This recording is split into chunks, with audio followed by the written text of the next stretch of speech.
Que la paix soit sur vous. En direct de Cotonou, Bénin, terre-mer, vous-même vous le savez. Trop heureux de vous retrouver, même si ce sont en des temps plus que jamais troublés. Je ne veux pas être long, mais la situation est tellement gravissime qu'elle nécessite de nous tous, plus que jamais, la synthèse, la concision et plus que tout, la détermination.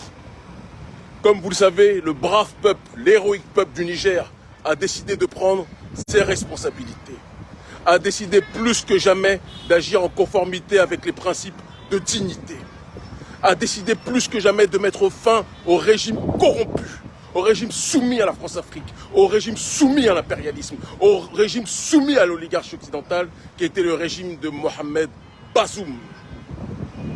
Je n'oublierai pas qu'il y a un an, jour pour jour, j'étais venu avec des membres de notre ONG pour résister contre le néocolonialisme. Nous avions été persécutés, nous avions été traqués, nous avions été menacés par les mafiosi du camp de Mohamed Bazoum et du président Issoufou.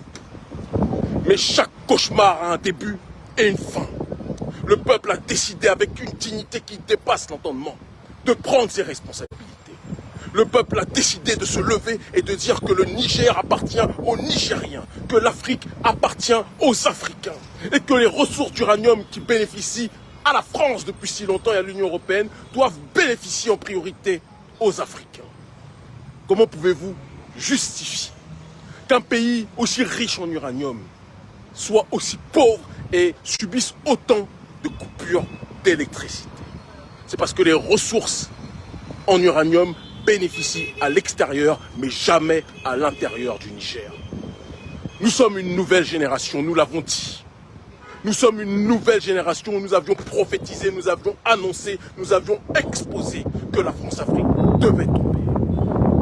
Je peux vous dire de source sûre, je ne veux pas mettre en danger les interlocuteurs avec lesquels nous avons échangé, mais que la transition va dans le sens du panafricanisme, que la transition va dans le sens de l'autodétermination. J'étais à Saint-Pétersbourg, j'attendais d'avoir des confirmations avant de me prononcer. Je peux vous le dire avec une fermeté des plus grandes, la transition est dans la voie panafricaniste et il faut les soutenir. J'appelle le peuple avec dignité et intelligence à continuer les efforts. J'appelle le peuple avec dignité, détermination, courage, abnégation, à soutenir la transition.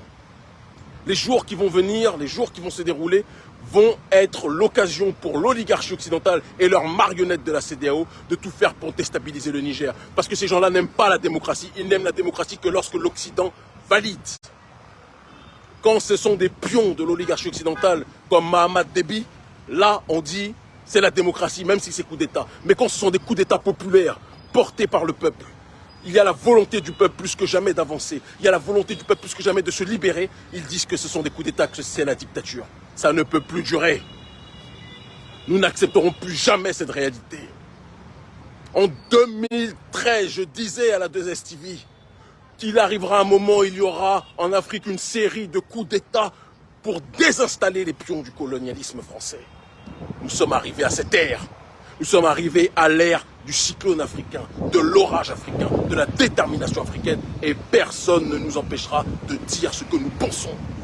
Personne ne nous empêchera de vivre comme nous le voulons.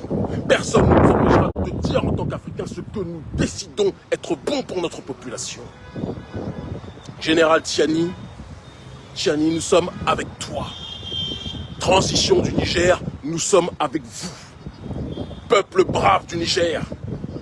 Les mêmes qui, lorsque j'étais dans les rues, me disaient toujours Kémy, nous allons réussir, nous sommes avec vous, nous allons libérer le pays, nous sommes avec vous, nous vous aimons en crever, vous êtes notre fierté, mobilisez-vous continuellement, ne laissez pas retomber la machine de la détermination, parce qu'ils vont profiter d'une once d'hésitation pour essayer de vous brimer, pour essayer de faire sauter ceux qui ont décidé de faire tomber le régime de marionnettes caractérisé par Mohamed Bazoum et ses parrains.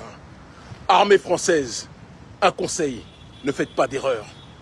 Armée française, un conseil, restez loin de toute tentative de déstabilisation, sinon vous allez le payer dans toute l'Afrique francophone.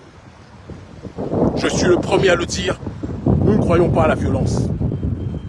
La violence, c'est votre ontologie, ce n'est pas la nôtre. Nous sommes dans la philosophie de la quilombanité, de l'aloto, l'entraide entre êtres humains. Mais nous pensons que si quelqu'un est injuste avec nous, il est de notre devoir de se défendre. Détermination, élévation, consolidation de nos acquis. L'Afrique francophone veut aller vers une nouvelle voie, la voie de la multipolarité, la voie de l'autodétermination, non pas la voie pour être les caniches d'un autre pays, la Russie, la Chine. Non, non, ceux qui vous disent ça sont des gens qui, comme un ex qui ne supporte pas que sa femme décide de demander le divorce, il dit, si tu me quittes, c'est dire que tu es une prostituée, tu vas aller te prostituer ailleurs. Non, non, non, non, non. Nous voulons une Afrique souveraine. Mais qui dit souveraineté dit la possibilité pour l'entité souveraine de décider avec qui elle veut s'allier. Est-ce que vous comprenez? Nous vous avions dit, Bazoum, il y a un an, que vous alliez être bousculé. Nous vous avions dit, il y a un an, que nous allions tout faire pour que la France-Afrique puisse tomber. Nous sommes arrivés à ce point. Et je vous le dis, après le Mali, après le Burkina, après la RCA, le Niger aujourd'hui, demain les autres pays. Nous sommes une nouvelle génération. Une génération qui ne craint pas les coups, une génération qui ne craint pas les menaces, une génération qui ne craint pas l'oppression quelle qu'elle soit. Nous allons vous combattre par tous les moyens à notre disposition, dans l'intelligence. Je dis aux nôtres, frères et sœurs, soyez intelligents, pas de violence. Pas de violence sur des individus parce que c'est ce qu'ils attendent. Pas de violence. Notre problème, ce ne sont pas les hommes, c'est un système. Pas de violence. Par contre, si quelqu'un est en mode barbarie vis-à-vis de vous, vous aurez le devoir, évidemment, aussi, de répliquer. L'Afrique libre ou la mort, nous vaincrons. Ils se moquaient de nous il y a 10 ans. Ils nous prenaient pour des fous il y a 20 ans. Aujourd'hui, ils savent que nous donnons la direction. Ils commencent tous à comprendre. L'Afrique libre ou la mort, nous vaincrons. Tenez bon, la CEDEAO va accélérer. Ces traîtres de la CEDEAO qui, lorsqu'il faut lutter contre le terrorisme, sont absents, sont toujours prêts quand il s'agit par contre de se mobiliser contre des opérations, j'allais dire coup d'État, mais non, des opérations de restauration de l'État avec des militaires patriotes.